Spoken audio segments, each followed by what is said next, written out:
Magandang tanghali sa inyong lahat. Salamat sa mainit at pagtanggap ninyo on such a short notice. Biro mo, mga kapitan natin ay nandito.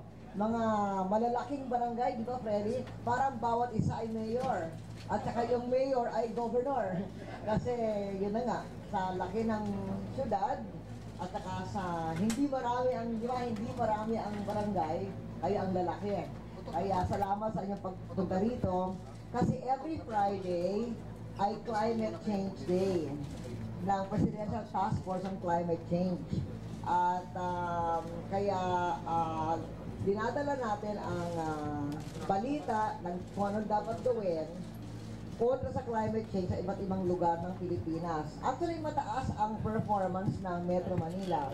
Pero dahil gusto kong bisitahin si Freddy at saka yung tatay niya, ay ginawa natin ito ngayon. So, without much ado, I see nandito na yung nakabukas na yung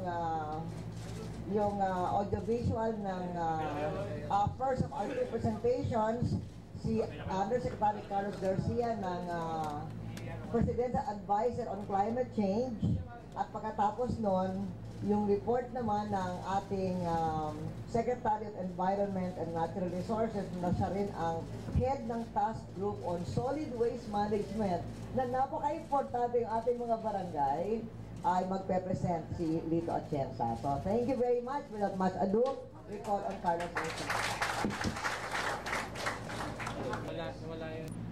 Of course, after we were briefed by the Senho, who is also the Park Superintendent. Municipalities po ang covered niya ang Norte Sierra Madre National Park.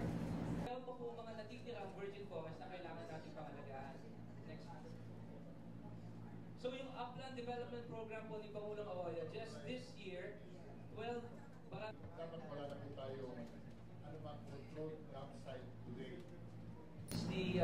These are the names of the contractors. Ito po mga people's organizations, mga cooperatives, and thank you. Report kasi, yung ginagawa namin ni Lito every Friday, ay ginagawa ni Sunny naman every day. Tapos every Friday nagbibigay ng report. Kaya yun sabi na this week we need to do that. Kasi yun lang ang ginagawa niya every Friday.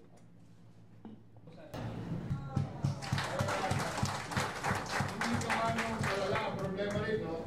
Sa tulong ninyong lahat at sa pagmumula ng ating masipag na mayor, tingnan. Alright, tinatanong ninyo, bakit ba basura ang ating buong Metro Manila? So ito'y pagdurusahan natin, darating na panahon, pati